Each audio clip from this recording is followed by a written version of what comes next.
Feg. C'est par ce surnom qui claque, et qui sont aussi ses initiales, que je vous invite à plonger dans l'univers culinaire très personnel de Frédérique Ernestine Grasser-Hermé. Feg, un personnage ? Pas du tout, une personnalité. Sincère, entière, attachante. On parle souvent de sa gouaille, mais je retiens sa poésie. Et surtout, sa soif de savoir, ses connaissances encyclopédiques et son goût pour les mets et les mots. Dans cet épisode, il sera question de choisir sa vie, quitte à forcer le destin, d'audace, de persévérance et d'émotion. Avec à la clé, une petite chanson.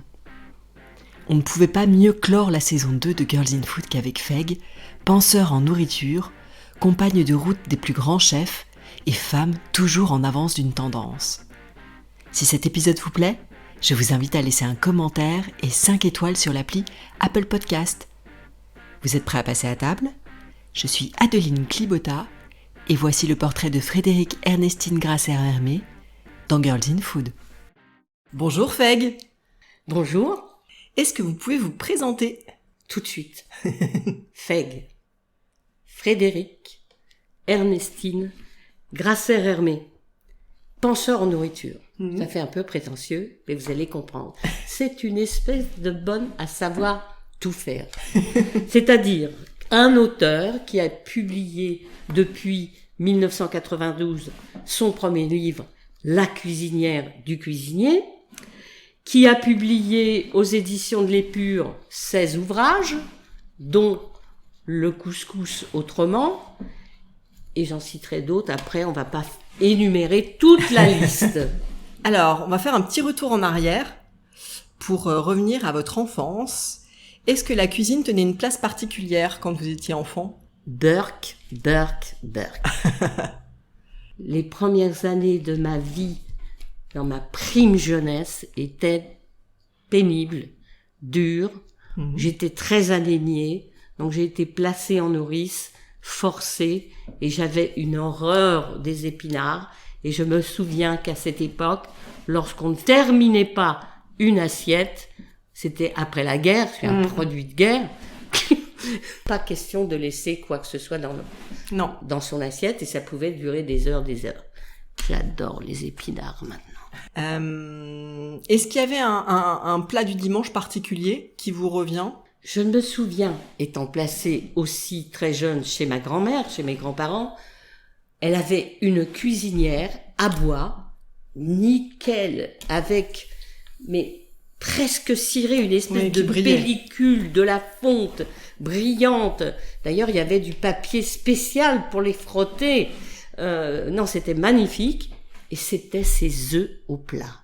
Attention, les œufs au plat, c'est au miroir. Ouais. Madame Saint-Ange le dit, c'est délicat, c'est difficile à faire. Il faut les commencer avec du beurre, pas trop chaud, laisser prendre un peu l'albumine, ça va commencer à prendre. Et là, la difficulté, c'est de faire le voile. Il faut les mettre un tout petit peu au four, que ça fasse ce voile. Et là, c'est un jaune franc. On peut mettre sa tartine, le crever, ce beurre qui arrive, pour peu qu'il y ait une petite note de sel. Attention!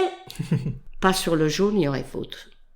Parce que ça le pigmente, ça le pénalise, ça le fragilise. En plus, c'est laid. Et toujours dans votre enfance, est-ce qu'il y avait un métier qui vous faisait rêver ? Je voulais être hôtesse de l'air. Ah, mais ça revient souvent. Devenir polyglotte alors que je suis incapable déjà de parler le français étant une dyslexique et une dyspraxique. Tout ce qui est en 10, c'est une horreur pour moi. Quel a été votre tout premier job ? Dactylo. Mais rock. Ah. Courpigier avec ma copine qui elle était sténo-dactylo. Mais il n'empêche qu'aujourd'hui, d'avoir su placer mes mains précisément sur AZERTY fait que je suis une des meilleures avec les claviers. Et alors, n'oublions pas ça, j'adore les blocs de sténo. D'ailleurs, Nathalie Crasset, mon amie, Oui. travaille là-dessus tout le temps. Je vais m'en acheter, il y a une dizaine. Parce que les feuilles s'arrachent, on écrit au crayon. Ah non, c'est magnifique.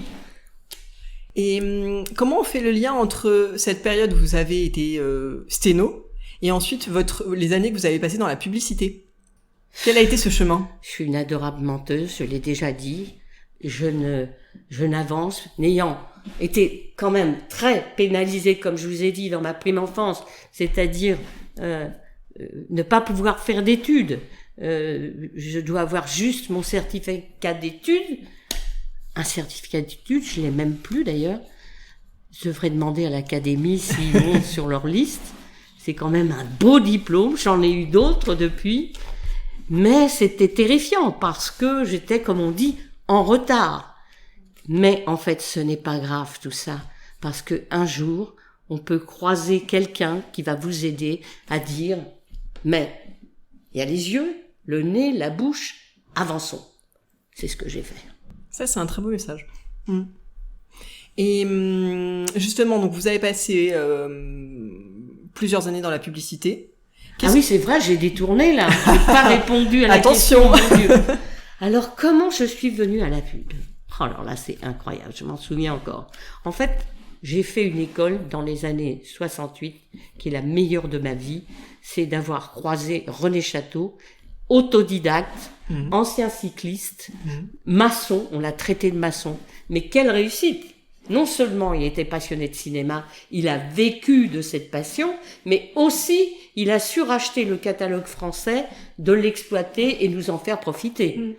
Bravo René, merci. Mais qu'est-ce qu'il était dur, sévère. Il y avait intérêt à savoir, connaître, avant de s'exprimer et de parler. Bon bref, il m'engage comme dactylo. Je suis accueillie et le lendemain, dans ce journal qui s'appelait le journal du show business, qui n'a pu paraître que, non pas en mai 68, mais en octobre, il y avait mon nom écrit. Frédéric Grasser. Je n'y tiens plus. Je vais voir mon directeur de rédaction et je lui dis, mais je ne suis pas une dactyloroc, je suis journaliste. Eh bien, elle m'a dit, c'est parfait, tu commences demain. Et voilà comment a commencé ma carrière. D'ailleurs, comme une fausse journaliste. Puis ensuite, je me suis retrouvée, j'explique encore l'anecdote parce que c'est celle qui va décider de ma vie, un hasard. Je suis déjà attirée un petit peu par la cuisine et au lieu de faire de la rubrique qui était ma responsabilité, c'est très important à Cannes. Où sont-ils? Que font-ils? Où vont-ils? Faut aller voir, et c'est pas facile, les concierges, faire des repérages, faire une photo. Quand vous croisez ces gens-là sur la croisette, parce que ça, on n'arrête pas, il y a intérêt à savoir qui vous êtes pour pouvoir traiter. Les affaires se font le matin. Nous faisions un quotidien tous les matins avec comme concurrent en face le film français. C'était pas rien du tout. Donc tous les matins pendant toute la durée du festival. À part que j'allais ailleurs. Je me suis fait prendre. On m'a demandé mon carnet parce que déjà à l'époque de cette dyslexie, dyspraxie et compagnie, j'avais un cahier. Et bien sûr qu'il n'était pas rempli. Et René Château me dit, tu es renvoyé. L'effondrement. Que faire? Une camarade, femme du producteur qui était avec nous, me dit « N'écoute pas, fais ton job, amène de l'argent, tu verras comment ça va marcher. » Elle était suédoise. Je faisais très bien la cuisine. Et je vais faire ça. Je vais devenir, comme on pourrait dire, chef de pub. Mais comme j'aime toujours être la prom, c'est ce qui me porte. Et je vais finir avec Monique Hano, la femme de Jean-Jacques à l'époque. Oui. On va monter une rubrique sur les films publicitaires. Il y a déjà le festival tous les 2 ans. Oui. Mais il n'empêche, j'ai rencontré les plus grands, c'est-à-dire Yves Rousserrois, Trina Krafin. Tout le monde se moque de lui. Je vais vous dire ce qu'il a produit. Le Père Noël est une ordure. Oui. Les bronzés font du ski. Emmanuel, 1, 2, 3, 4. Elle n'est pas incroyable, la Ouais. vie. Si. Et Lily, elle s'appelait Darling Lily, me dit, quand tu reviens, tu seras autour de la table. Effectivement, comme je rapportais de l'argent, j'étais accueillie à la direction parce que c'est le nerf de la guerre avec mes objectifs que je réussissais toujours. Et j'ai progressé. Et je me souviens d'un mec qui me jalousait. Il m'a dit, vous êtes qu'une vendeuse rurale. Oui, mais celle qui fait de l'argent, bijou. Donc là, on comprend que vous avez commencé à vous intéresser, vous vous intéressiez déjà à la gastronomie, Oui. à la cuisine. Est-ce que c'était à titre personnel chez vous quand vous cuisiniez? Est-ce que vous alliez beaucoup au restaurant? Comment ça se manifestait, ça? Ma mère m'a éduquée et appris, en tous les cas, le sens de faire des courses et d'acheter de beaux produits. C'était ça, D'accord. schéma. Par contre, quand j'étais à Cannes, il y avait le marché Fortville, qui est un tout petit marché. Et puis, à l'époque, il y avait encore des petites banques de poissons qui arrivaient, des pêcheurs. On pouvait acheter les petites soupes de roche, des choses comme ça. D'accord. Et donc, je passais mon temps entre mon métier du matin, l'après-midi, il y avait la liberté, et puis ça tombait un petit peu tout seul. On faisait du business à 2 chiffres.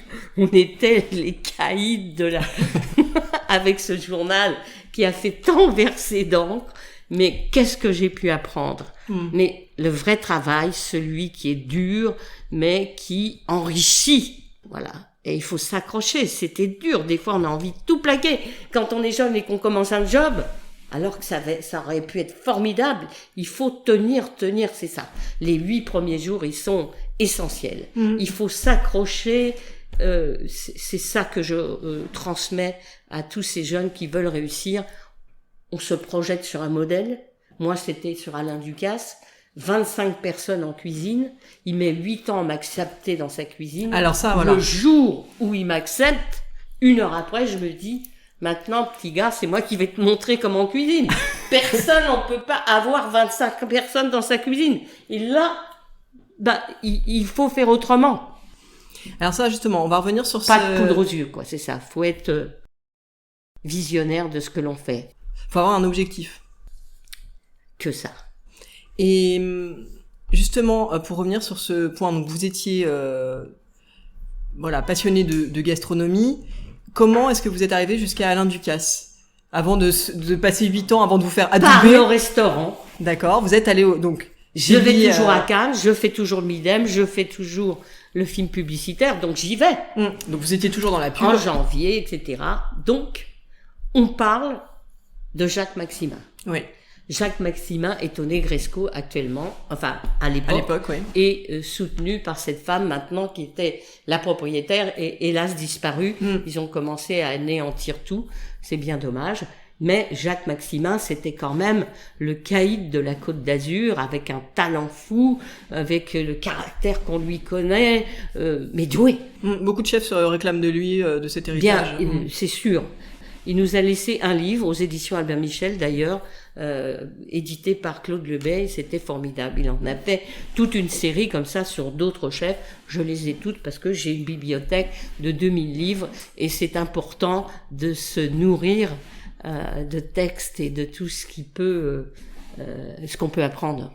C'est ça aussi, ça fait partie du job pour acquérir. De la culture. Voilà. Oui, absolument. Alors, du coup, vous étiez Maximin, je déjeune et je lui demande si dans la région il y a des choses. Et il me dit tout à fait. Nous sommes en 1981. Ducasse est arrivé à l'hôtel Johanna à Juan-les-Pins. Et même une année suivante, avec la fille de mon boss, on va pas s'installer à Cannes, on va s'installer direct au Johanna parce qu'il faisait aussi hôtel. D'accord. Mais cette cuisine était incroyable. Celle de Maximin, absolument enrichissante, surprenante, poétique, de la Méditerranée, venant du Nord, étant un garçon orphelin et adopté. Quant à Monsieur Ducasse, lui, il avait ce talent d'avoir su réunir terre-mer, c'est-à-dire l'influence de la Ligurie qui est pas très loin et vers Vintimille et autres, où il y a des choses remarquables au fond de la mer comme les gamberoni, c'est-à-dire ces crevettes qui sont rouges sang, veinées, où on voit en transparence, qui sont d'une gourmandise. Ce sont des crevettes de grand fond, qui, quand on les cuit, explosent de rouge carmin. C'est d'une gourmandise folle. Et surtout, je me souviens quand j'ai rencontré Ducasse, je suis encore dans l'émotion. J'ai mangé pour la première fois de ma vie, parce que la France était coupée en deux, le beurre jusqu'à la moitié et le sud, l'huile d'olive. Donc, il faisait des spaghettis retour du marché, il y avait au moins 11 éléments. Et dans ces 11 éléments, il y avait ce qu'on appelle des petites pommes de terre paille, grenaille, grosses comme le doigt, là, je dis bien. Ensuite, il y avait des haricots de première cueillette, c'est-à-dire c'est la première pousse, c'est presque un cheveu ou une petite linguine qui doit faire 5 cm de long sur 2-3, même pas 2 mm. Il faut au moins 1 heure pour en cueillir quelques-uns. Il y avait ces gamberoni, il y avait aussi des cigales de mer. C'est-à-dire que ça a le coffre ou l'arrière de la queue d'une langouste, à part qu'il n'y a pas, comme le homard, de pince ni de pattes. D'accord.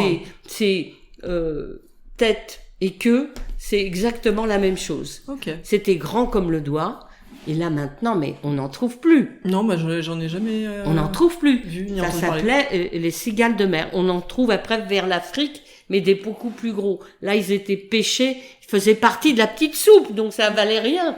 Vous vous rendez compte? Ouais. Et Monsieur Ducasse allait tous les matins à ce marché, et moi, je le suppliais. Donc, Parce à qu'en fait, force vous avez de eu- ce mépris de ne pas répondre, parce qu'elle avait du caractère, je me suis dit, on va y aller. Et là, révélation, je ne l'ai plus quitté, et au bout de tant d'années, 1981, ça fait quand même 39 ans, non? Oui, Oui. c'est ça. 39 ans de fidélité. Mm. Attention, Monsieur Ducasse, il y a intérêt à connaître ses dossiers, à enregistrer. Non, c'est juste être professionnel. Mm. Voilà. C'est ce que, quelquefois, que on survole un peu et où il faut vraiment ne pas lâcher, faire attention à l'orthographe des noms, ne pas écorcher ça, être dans le respect, sans être couché, parce que alors moi, je me couche pas. Non, mais être simplement professionnel. Essayer de le devenir chaque jour. C'est une discipline. Et de dire que pour acquérir une maîtrise de quoi que ce soit, ça passe par le temps, la patience, l'enrichissement, la nourriture culturelle, c'est ça. Je veux dire, je connais personne qui en 2 secondes, par exemple, prenons le cas du petit Maurice Sacco. Bah, derrière, il a quand même de l'épluchage, du travail, Bien et sûr. puis il irradie ce garçon. Ouais. Alors, il est jalousé, mais pour une fois, cette ascension fulgurante, elle se voit sur son visage. Il est calme, il est radieux, joyeux, pas du tout agressif, pas du tout nosope. Il domine pas. Il est toujours disponible et avec pas du tout un sourire commercial. Ouais. Et en plus, il maîtrise. Bravo, petit. Ah, venant de vous, je pense que ce sont de beaux compliments. Et donc, en fait, vous avez eu un coup de cœur pour la cuisine d'Alain Ducasse. C'est comme ça que tout a démarré. C'était fou. Parce que, je précise, je l'ai pas dit totalement tout à l'heure, que cette cuisine, pour nous, Parigot tête de veau, on n'imaginait pas du tout qu'on pouvait mettre des légumes dans des spaghettis, ou de l'huile d'olive, et pas de beurre. Quoique des fois on peut velouter, c'est autre chose. Donc moi j'ai acquis, et de la technique, à force de manger, parce que ça s'acquiert, à un moment, quand on fait la cuisine, il y a un déclic qui se passe. C'est avoir le feeling, le ressenti. Mais parce qu'on se lâche pas, Mais ça s'acquiert que quand on a un peu d'expérience Bien sûr. et de la pratique. Mm. Puis après, il faut avoir l'audace, qui est le défi, et d'y aller.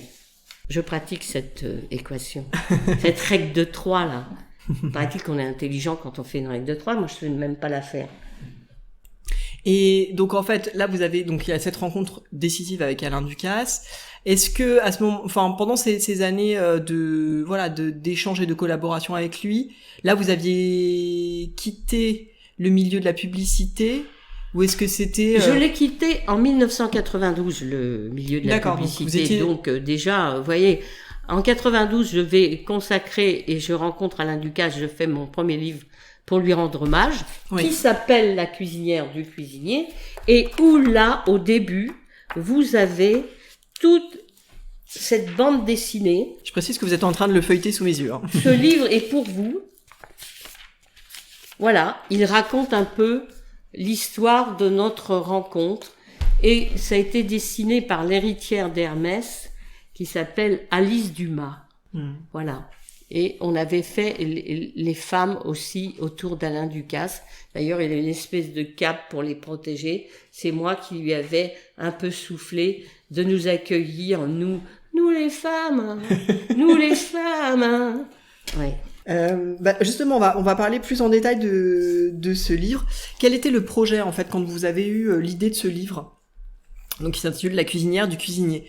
Bon, déjà le titre est et amusant. Je pense que ça raconte votre histoire commune. Je viens de rencontrer Pierre Hermé, et c'est vrai que cette rencontre m'a permis au moins d'asseoir mon nouveau métier d'écriture. Ouais. Alors, j'aime pas du tout le mot écrivaine.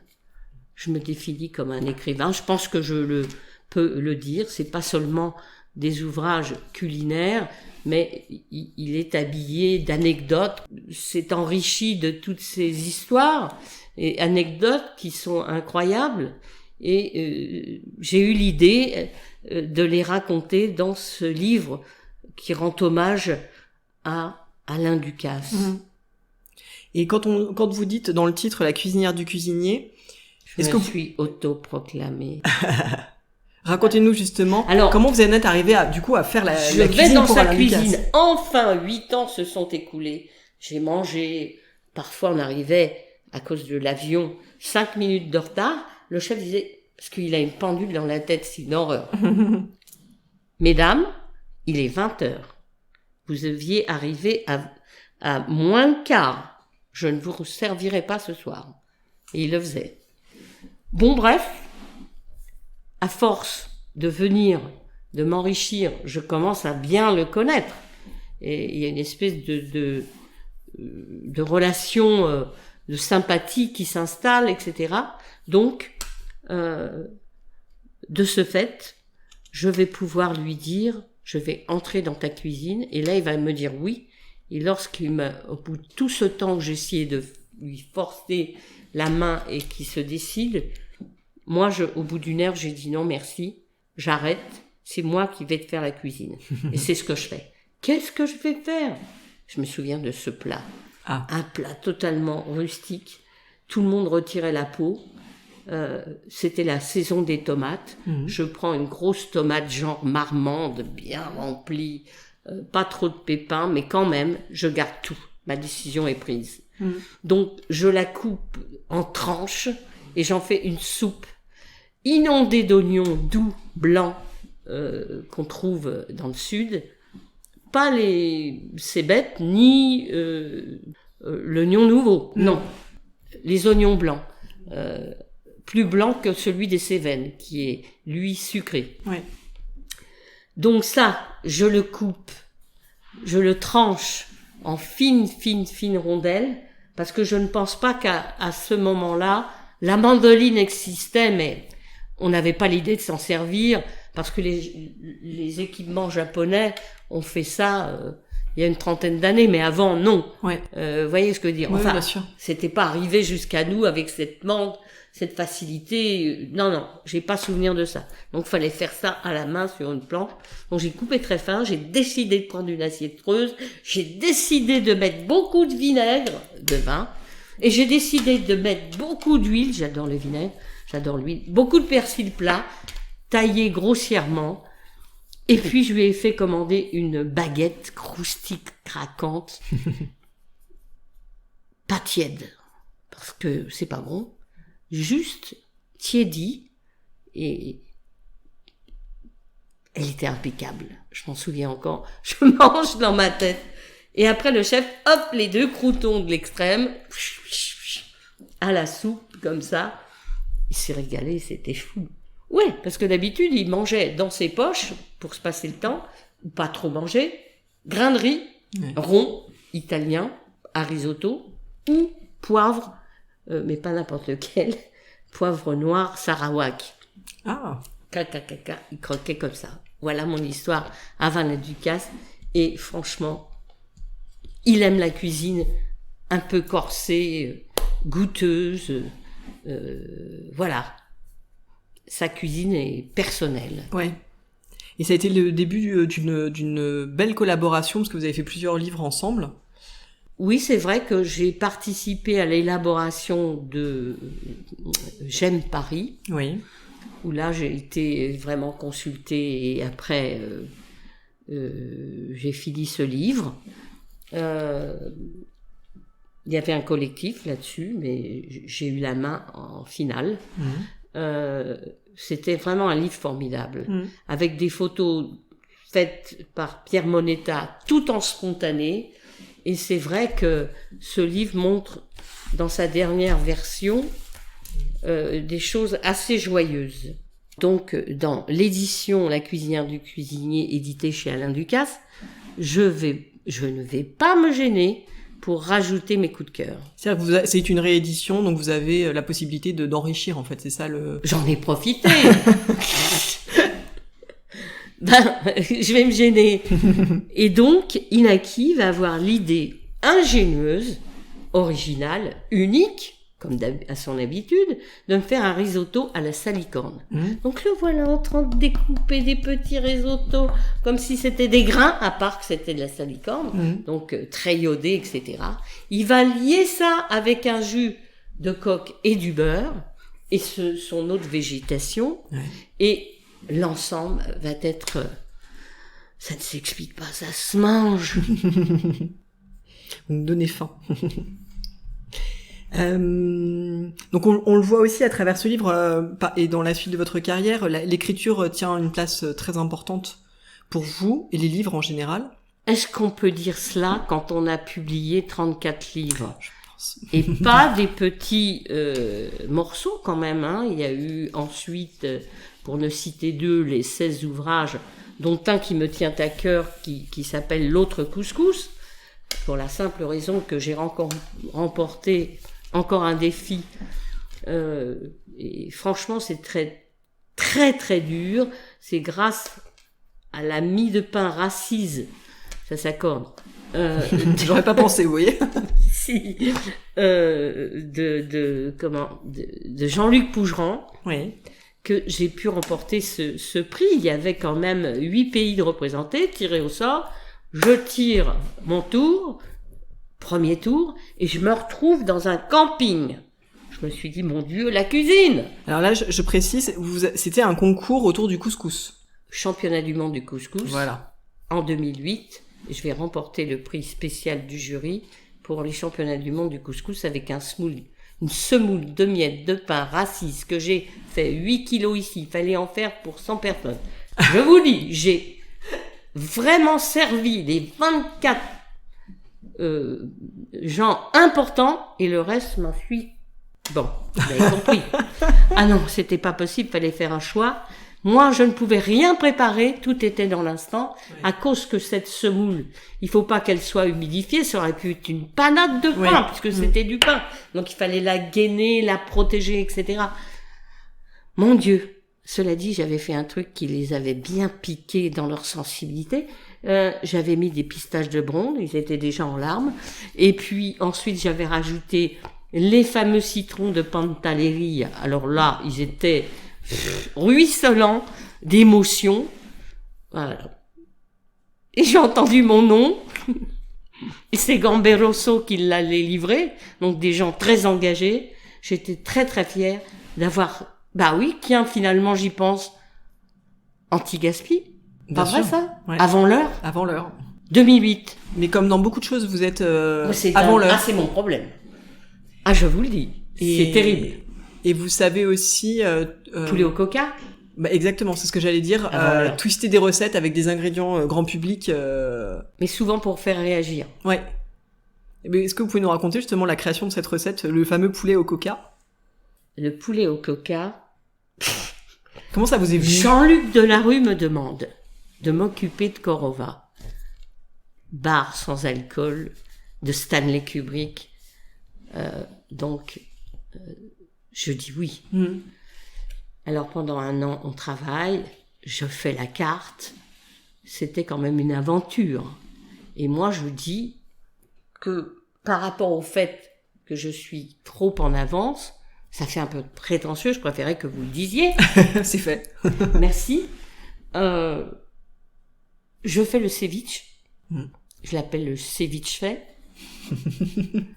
Personne ne savait ce que c'était.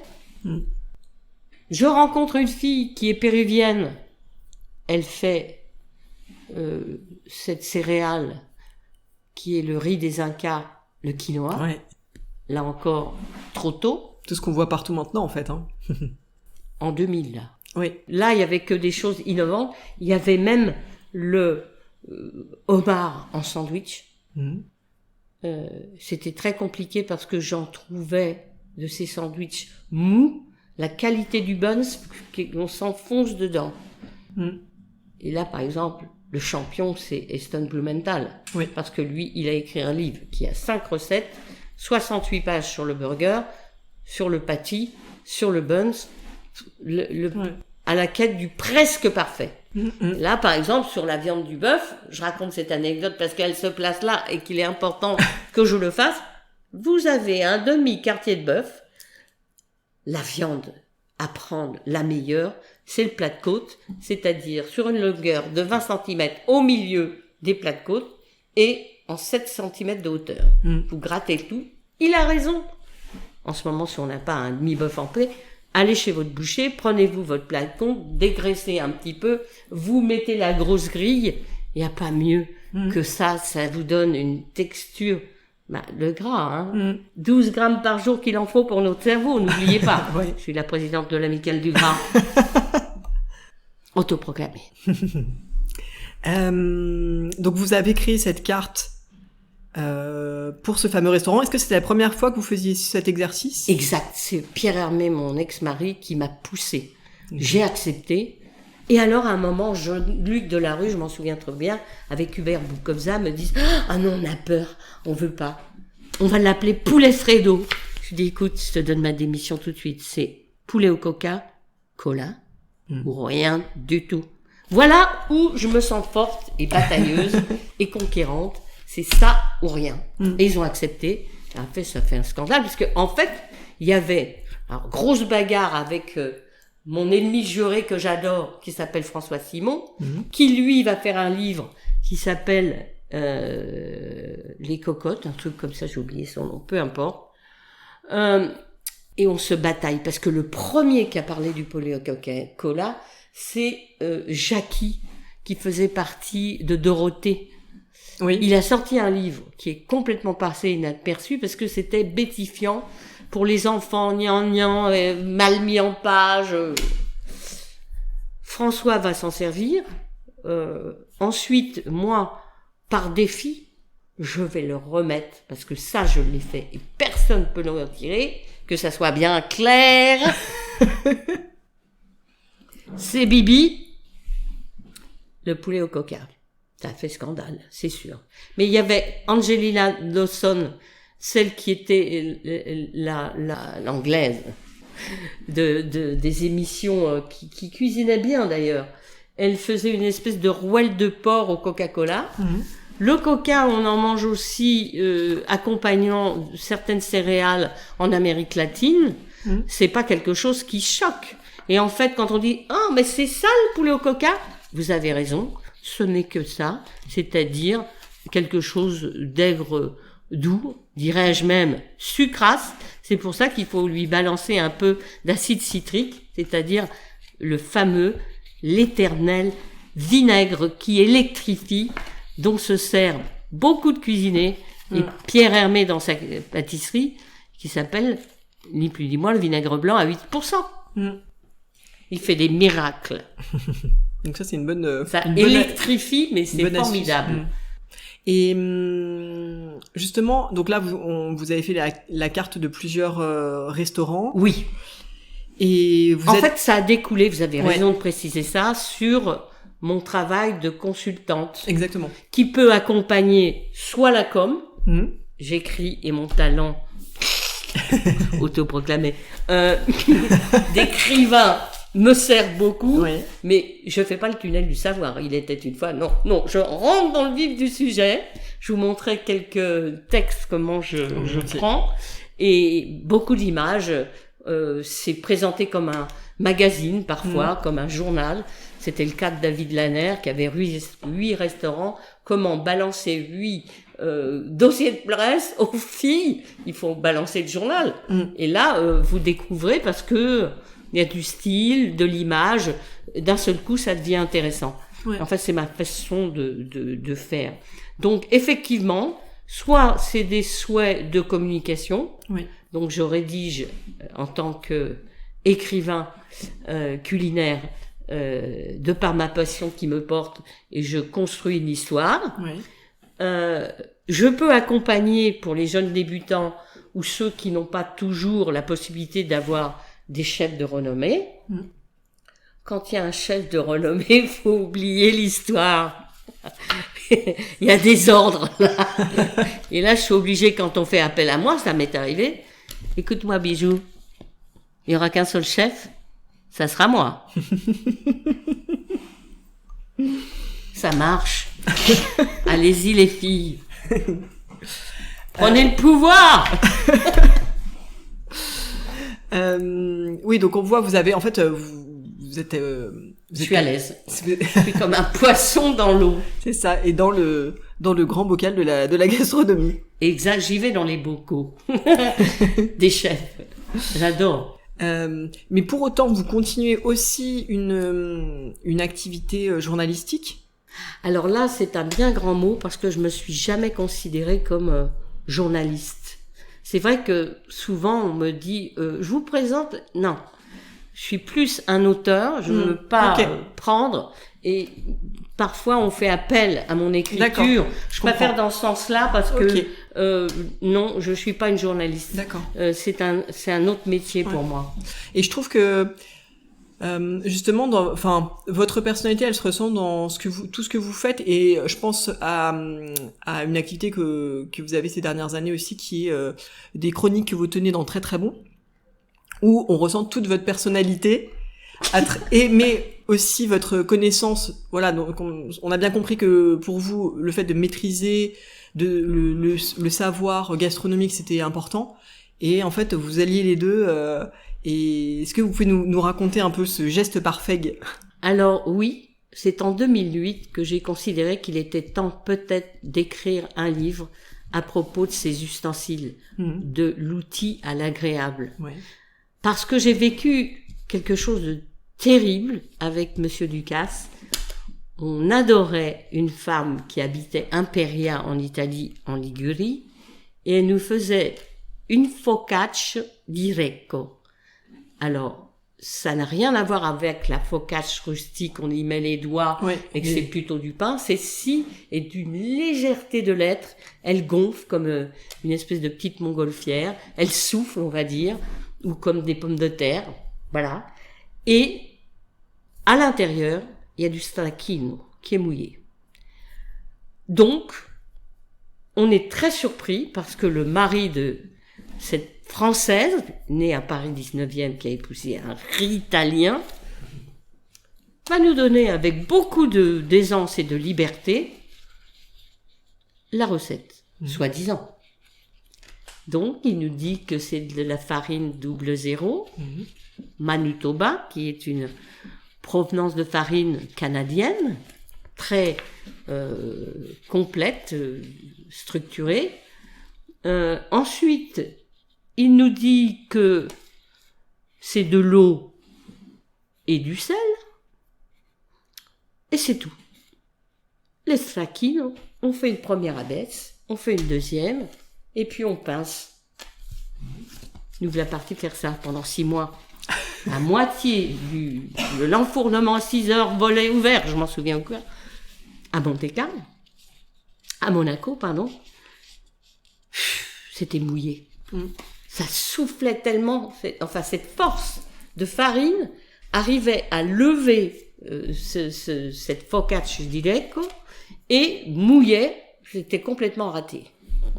Donc, j'appelle cette fameuse Lucette. Si tu écoutes Lucette, tu nous apprécies beaucoup, surtout le chef Alain Ducasse. Si tu veux continuer à nous voir, t'as intérêt à balancer le secret. Elle a dit oui. En fait, vous savez ce que c'était?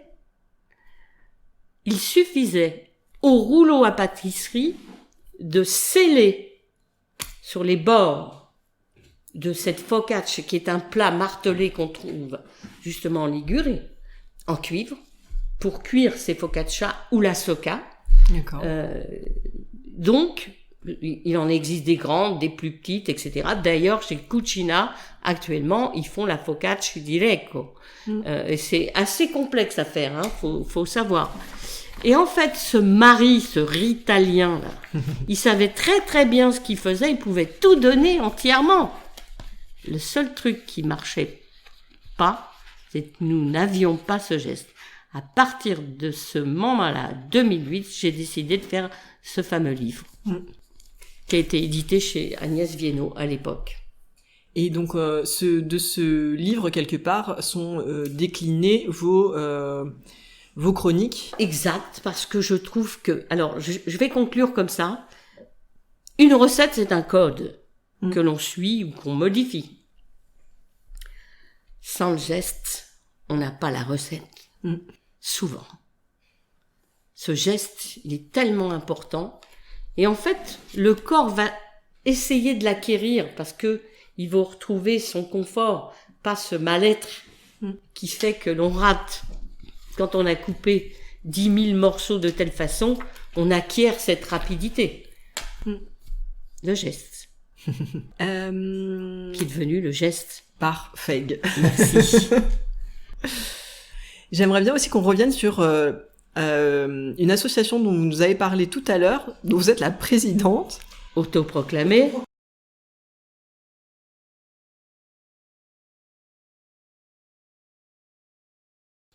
C'est exact. Écoutez, racontez-nous. C'est une histoire d'homme et de challenge encore. En fait, ça se passe avec JR, mon parrain. Oui, il s'agit bien de Joël Robuchon, qui a créé, lui, le KK Club. C'était le Kobe Beef, etc. Et toujours, nous, on était exclus, les femmes, effectivement. Et donc, je vais décider de monter quand même ce club du gras, de l'amicale et autres. C'était comme ça un petit peu à l'époque. Je vais tous les devancer.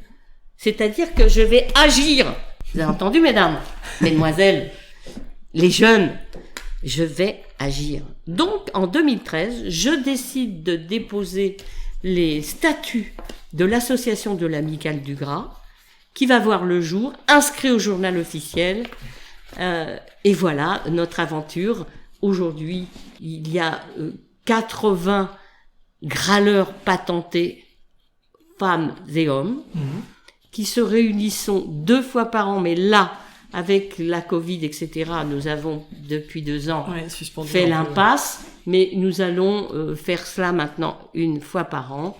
C'est 150 € l'abonnement. Même Madame le Président, moi-même, payons. Tout le monde paye. Et je trouve que ce qui est intéressant, c'est aussi le nom, parce qu'on est dans une époque où le gras. aseptisé et enfin voilà, où le gras est très calculé, décrié, pesé, voilà. Justement, alors, vous prenez le contre-pied encore une fois. Pas seulement. Je vais l'écrire en collectif avec un garçon que j'apprécie beaucoup qui s'appelle Christophe Lavelle. J'évite de vous sortir son catalogue de références. C'est un jus de cerveau. Et il le nourrit de 12 grammes par jour de bon gras. Alors, comment je veux dire, nous allons écrire ensemble un livre qui s'appelle Manger gras. Voilà, c'est dit. C'est pour 2022. Non mais c'est vrai, il faut arrêter. Sans le gras, il n'y a pas de goût. C'est clair, que ça soit en enfleurage, pour la parfumerie et autres. C'est dément, le gras, on en a besoin. J'ai horreur des ultras. Là, vous nous parlez d'un livre qui va sortir en 2022. Est-ce que vous avez d'autres projets sur le feu dont vous accepteriez J'en ai de pas mal, parler? mais je voudrais quand même dire quelque chose à propos de l'Amicale du Gras. Oui. Tous les ans sont remis les gras d'honneur à des méritants, à des graleurs patentés. Il y a eu quand même Johan Lastre Oui. et Marion, sa femme, qui est sculpteur sur beurre et sculpteur sur rillettes. Elle est douée, franchement. Et là, ensemble, ils nous accompagnent pour le projet que nous avons reporté à l'occasion du 280e anniversaire de la manufacture de Sèvres. Il va s'appeler le repas anachronique à la française à travers l'histoire de France. Et c'est génial, je suis férue d'histoire. Et franchement, c'est magnifique de pouvoir faire ça. Donc là, on voit, vous avez plein de projets en cours, plein de choses qui vont sortir dans les prochains mois. J'aimerais bien qu'on revienne sur la place des femmes dans votre parcours, parce que là, vous nous avez parlé pas mal d'hommes qui ont eu une importance. On va commencer par peut-être une question sur vous. Est-ce que le fait d'être une femme, ça a eu un impact sur votre carrière? Pas du tout. Comme je m'autoproclame, j'ai aucun souci par ça. Et puis, j'avance. C'est vrai qu'il y a certainement des difficultés. Je ne sais pas que je ne veuille pas les voir, mais il faut faire ce qu'il faut pour que ça ne se passe pas et être présente à tout niveau. Donc je peux pas répondre plus là-dessus. Ok. Est-ce qu'il y a des femmes, il y a beaucoup de femmes dans votre environnement professionnel? Que des hommes. J'aime trop les petits bijoux, je les choisis sur pied, mais non. Celles que j'aime sont des femmes que j'admire, qui sont mes modèles. Et je citerai Raquel Carrena, par exemple, notre maman à tous. Ce qui me trouble dans sa main, elle a une jolie main, c'est cette façon de cuisiner la simplicité. C'est la chef du baratin. La chef du baratin. Raquel Carrena. C'est fou. Elle a un talent immense. Et le plat qui me plaît, qui me bouleverse le plus, avec Inaki, c'est sa cervelle de veau au beurre, légèrement noisette, mais ultra citronné que... L'acidité encore. Attention, ça pourrait basculer, mais ça bascule pas. Donc c'est tolérable. Mais sur le fil. Et c'est un plat d'exception que seule elle sait faire. C'est une signature, plus que ça. Je veux parler encore des femmes. Justement, oui, non, bien sûr. Mais... Alors nous sommes un clan de femmes. D'accord. Nous nous appelons les 5 plus belles filles du monde. Alors racontez-moi qui sont ces 5. La seule qui relève le truc, c'est Suzy, une beauté. Bon. Suzy qui vient d'être interviewée dans le Dirty Food à ce micro. Alors, écoutez, pour chacune d'elles, je vais avoir un mot. Allez. J'ai mon amie Monique Duvaux, qu'on peut appeler Mona. Mais tous les jours, elle s'appelle aussi Mona Bouquet. Elle compose des bouquets. Alors que c'est quelqu'un d'amateur pour les bouquets. Mais moi, je trouve que c'est une immense professionnelle. Avec une sensibilité, tout est équilibré, c'est vaporeux, c'est léger. Des thèmes tous les jours qui varient avec les couleurs. C'est une merveille. Moi, tous les jours, je vais voir ses bouquets. Tous les jours, elle poste ses bouquets du jour. Ça, c'est déjà une chose. Dans sa cuisine, c'est pareil. C'est la joie, c'est le végétal, tout est délicat. Bon, soyons clairs, c'est son métier. C'est une scénographe culinaire. Elle a le sens. Puis alors, avec son amoureux José, franchement, qui lui fait, et qui est sculpteur, et qui travaille ses luminaires, donc qui a toute cette lumière qui enrichit ce travail. C'est pas fini. J'en ai une autre qui s'appelle André Zana Murat, la femme de Bernard Murat, qui a tenu avec lui et co-dirigé le théâtre Édouard VII. Oui. Elle a écrit des livres. C'est une maman juive. Elle se donne à fond pour sa famille, ses amis. Elle cuisine divinement bien. L'ADN d'origine tunisienne, juif tunisien. C'est magnifique ce qu'elle fait. J'adore son travail. Ensuite, faut pas oublier Al-Salah, elle a du caractère. Moi, à côté, c'est rien du tout. Franchement, elle est géniale. Elle sait tout faire. C'est quelqu'un qui a beaucoup de talent, de sensibilité. Elle s'appelle Olympe Versini, qui nous a gâtés pendant des années et qui a la main, une très jolie main en cuisine. Et enfin, Suzy Palatin, mon amie. Si je dois citer un plat qui me bouleverse, il y en a plusieurs. Il y a son gâteau au chocolat, dont Pierre Hermé a donné la recette dans le Larousse. Merde, elle a du bol. Ensuite, le cochon de Papa Vivi est un monument. Et enfin, c'est le grand courbouillon. Alors ça, c'est quelque chose, c'est une petite rissole qui est menée tout doux avec tomates, ail, oignons, doucement, puis mouillée avec les têtes qu'elle a récupérées du Vivano ou au mieux du Mérou, vous voyez ce que je veux dire, oui. Des darnes, puis après tout ça est allongé et franchement c'est un plaisir d'une gourmandise très profonde. J'adore Suzy en cuisine. Eh ben écoutez, 4 beaux portraits de femmes aux côtés du vôtre. Ça me donne plein d'idées de femmes à interviewer également. Vous pouvez. Fait qu'on va passer à la dernière partie de l'interview. Oui. Le questionnaire Girls in Food, des questions pour mieux vous connaître. Quel est votre dernier coup de cœur food ? Il y a un mois de là, je suis partie dans le désert tunisien, dans le sud tunisien. Je suis rentrée à Tunis. Nous sommes arrêtés dans un temple qui s'appelle l'Arbre à Couscous. Et là, un boui-boui à 3 francs 6 sous. Genre 5-6 euros, c'est tout. Il y avait une offre de 7 ou 8 couscous. Mais on les pensait secs. Mais pas du tout. La semoule était d'une légèreté de l'être. Les accompagnements, tout était merveilleusement cuisiné. Je ne m'en suis pas remise. S'il y avait un plat qui devait résumer votre enfance, qu'est-ce que ce serait ? Les épinards. Maintenant, j'adore. Est-ce qu'il y a un plat que vous avez goûté et que vous n'avez jamais oublié ?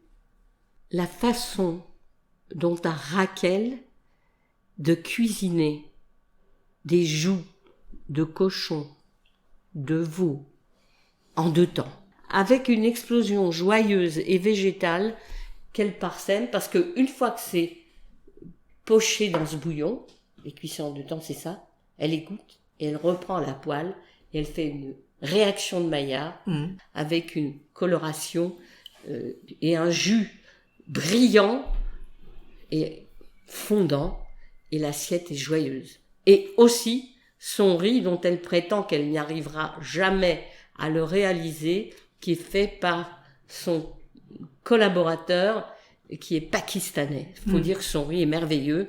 Il y a des petites particules de carottes, des petites lanières, des petits filets de ci et de ça, de orange, de vert. Il est merveilleux son riz, son basmati. Il n'y a que lui, et j'en suis sûre, qui a la main, vous savez, quelque chose dans lequel on court après, qu'on n'y arrive pas, ou quelque chose qu'on veut retrouver de son enfance. Est-ce qu'il y a un aliment que vous détestez ? Le gras de jambon blanc. Ah bon ?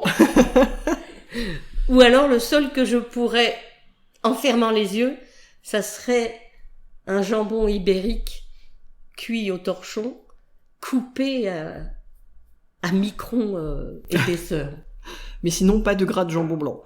Alors que je suis capable de manger du giancal, Ouais. que je suis capable de manger tous les autres gras et du jambon et porc ibérique. Mais ça, le gros jambon découpé à l'os, là, Ouais. je peux pas. Est-ce qu'il y a un produit que vous avez toujours dans votre cuisine ou dans votre frigo? Un produit. Je vais l'ouvrir quand même. Ah, allez. Alors, toujours beaucoup de condiments. D'ailleurs, nous allons faire une dégustation. Je précise, vous vous êtes levé pour aller ouvrir le frigo. Alors donc, voilà, ça j'adore la mostarda di Cremona, mais la meilleure, c'est chez mon ami Massimo Mori. Mhm. Alors lui, il a des mostarda di Cremona, qui est une moutarde avec des fruits confits, parce que depuis très très longtemps, la fin du Moyen-Âge, c'est fait en Italie, ça. Mhm. J'adore les bonnes moutardes.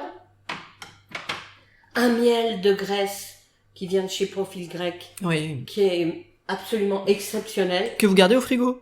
Oui, parce que c'est un miel de caroubier.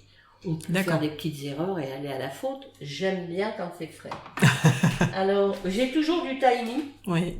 Là, je vais vous faire goûter. Ah oui, j'ai toujours ça. Ça, c'est une espèce de tartinade. À voir, ça vient de Martigues, Oui. du mêlé. Ah, Mêlé. Mais c'est très difficile à en trouver. d'accord. C'est un cadeau d'un garçon qui m'a offert ça et qui tient, il s'appelle Pierre-Antoine Denis. Mhm. Il a Otto, un restaurant où il fait une soupe endémique. Bouillabaisse, Ouais. sur commande, la veille. Mhm. Et la cantinetta. Un passionné. Fait partie d'Amical du Gras. Et en plus, beau mec. Alors, ensuite des cornichons de toutes sortes, des anchois de Sicile, des olives grecques de Kalamata. Mhm. Puis ensuite, bon, quand c'est le frais, je vais avoir, là comme j'ai rien, Mhm. je vais improviser un repas, une pasta, Mhm. euh, J'ai hâte. avec une sauce, comme on fait en Italie, très peu de tomates, mais suffisamment, un vieux morceau de fromage d'il y a longtemps, Mhm. pecorino, Mhm. el pepe, c'est musqué. Moi j'adore. Je sens qu'on va se régaler. Et après, on fera dégustation de confiture. Mhm. Voilà. Vous connaissez tout de notre programme comme ça. Quelle est justement votre recette fétiche que vous faites quand vous êtes à la maison, celle qui revient régulièrement à votre table? En fait, tout ça c'est par saison et c'est vrai que je suis capable de manger souvent la même chose, gain. Et là en ce moment, c'est pastèque. Parce que j'ai un ustensile absolument divin. Là, Et un vous vous levez peu pour me le montrer. Principe, comme si on perçait un tunnel. Vous savez, Oui. le tunnel sous la Manche. Et à quoi ça On a sert une alors ça? Une pastèque. Ouais. On la coupe, on coupe un pôle et on coupe de moitié. Mm. Dans la partie qui est plane que vous venez de couper, Ouais. vous enfoncez le moulin Ouais. et ça va avancer et vous allez sortir des cubes. Après, je l'assaisonne comme une salade grecque.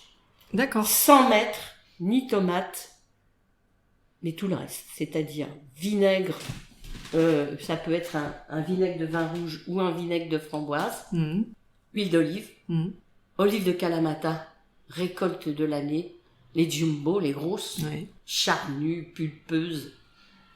Ensuite, j'ajoute beaucoup d'oignons coupés à la mandoline japonaise, parce que la chinoise, elle est un peu trop épaisse, il faut que ça soit bien fin. Mhm. Par contre, il faut rincer pour enlever l'âcreté. D'accord. Et là, il n'y a pas de souci de digestion. Mhm. On éponge bien et on remet en touffe comme ça. Mm.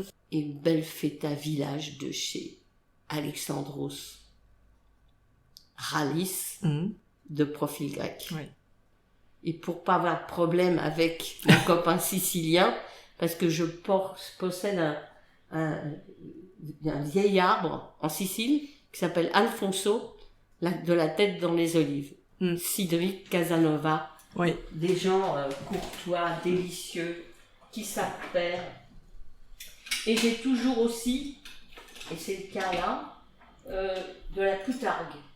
Ah. Poutargue grecque, qui elle, un bonbon. Celle-ci n'est pas dure, elle est confite. C'est celle que utilise Bruno Verchu. Ah. C'est moi qui lui ai appris à faire la cuisine. C'est vrai. Mais l'élève a dépassé le maître. Il est très doué. Et quand vous êtes en cuisine, qu'est-ce qui passe comme bande-son Est-ce que vous écoutez de la musique? Est-ce que vous discutez? Est-ce que vous écoutez la radio?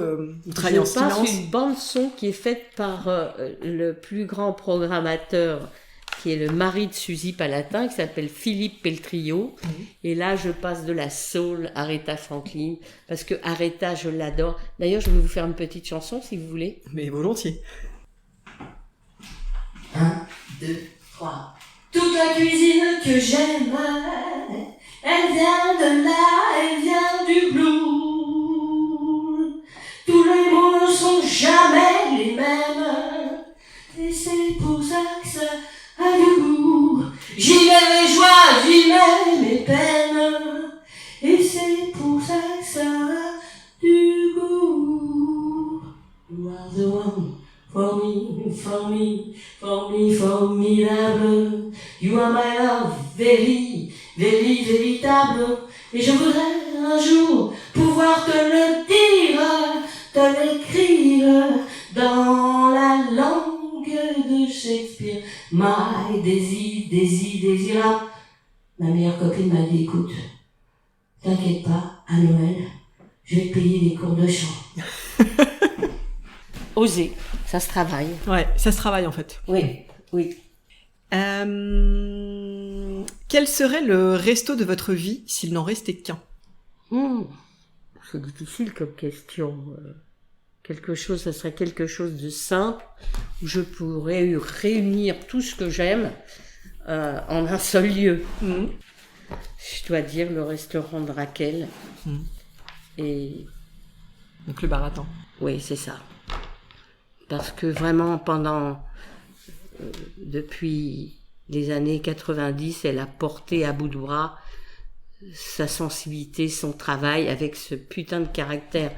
Mais franchement, j'aime cette façon de cuisiner qui est la plus dure à acquérir, la simplicité. C'est-à-dire transcender l'ordinaire. Faire simple. Je me contenterai du meilleur, Winston Churchill. Est-ce qu'il y a un restaurant qui vous fait encore rêver, enfin, où vous n'êtes jamais allé et qui vous intrigue? Tous ceux que je connais pas. Bon, moi je veux de la découverte, il y a tellement de choses, c'est difficile de tout connaître, et il y a toujours quelque chose qui me plaît. Voilà ce qui m'intéresse, oui, c'est de faire encore des découvertes. Par exemple, là, je suis en ce moment obsédée par le pois chiche frais. Et c'est Frédéric Anton qui en a parlé et présenté. Je suis comme une malade pour en trouver. Mais je veux savoir comment ça se fait que j'en ai pas vu quand nous étions là-bas, alors qu'il y en avait encore des frais dans ce livre que nous faisons, dont je vais dire 2 mots, qui s'appelle La cuisine de l'oasis, se nourrir de l'essentiel, qui est une espèce de modèle, qui est un engagement de faire un projet absolument exceptionnel qui s'appelle la ferme hybride, où moi là je m'appelle Fec des Champs. Et donc dans cette ferme hybride, c'est de pouvoir sur ces 20 hectares produire de la vigne, c'est le cas, de reproduire des oliviers, c'est le cas. Il a fallu retailler, replanter, réinstaller. C'est un lieu qui date du XIIe siècle. C'est où, géographiquement? Alors c'est à Villelor. C'est en face d'Ansouis. C'est en Provence. Okay. C'est près de Aix. D'accord. Au plus court. Avignon, pourquoi pas. Cucuron, si ça vous dit quelque chose. Lourmarin. voilà, 5 kilomètres de Lourmarin. S'appelle la Tour Ferrier. C'est très connu dans la région parce que ça date du XIIe siècle. Il y a une partie du bâtiment qui a ça. Le point d'eau est magnifique. C'est un bain qui est curieux, qui est en creux. Il faut rentrer comme si on rentrait dans une tombe égyptienne. On descend. Et puis là, il y a une espèce de îlot, parce que c'est leur I-H-I, ouais. L'eau, L-E-A-U, avec une espèce de centre, puis des chambres d'autres, puis des appartements, et puis cette forêt, un petit peu aussi, des villes qu'ils ont encore acquis, ça va être formidable. C'est un parcours difficile à monter, combien courageux de s'investir autant, voilà. Donc, je pensais pour que cette 10 ans aussi de Dar-i, qui veut dire maison en arabe, nous avons, et je les ai aidés là, à faire ce livre, qui est un collectif. Nathalie Crasset qui va faire toute la partie illustration, direction artistique, donc engagée, très forte pour la signalétique, les couleurs, qui en a pas peur, etc. Je vous en montrerai quelques exemples tout à l'heure, quelques pages si vous voulez les voir. Ensuite, c'est un modèle philosophique, c'est sûr, moins pour mieux. Est-ce que c'est possible de transcender des carottes, un navet et des poireaux, de la moringa, de la moraya?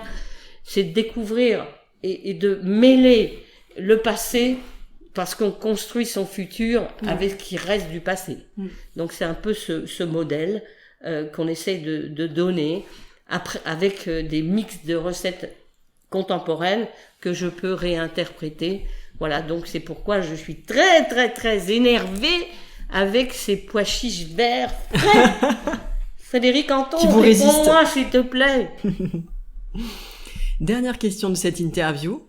À quelle femme passeriez-vous le relais au micro de Girls in Food? Qui aimeriez-vous entendre? La plus grande grâleuse qui soit, mon amie Olympe Versini, qui est actuellement en Italie, mais elle revient en France de temps en temps.